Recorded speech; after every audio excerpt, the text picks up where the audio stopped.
У каждого человека есть свой багаж потенциала, свой багаж возможностей, которые он может реализовать и жить хорошо и счастливо в этой жизни. Но большинство людей не реализовывают этот потенциал.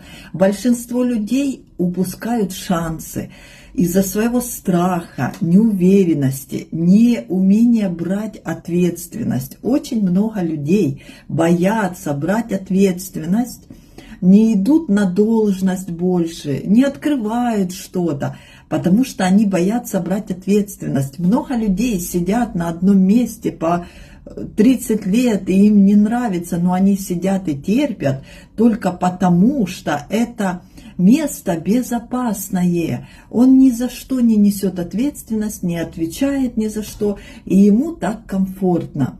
И таким образом люди теряют свои шансы и удачу.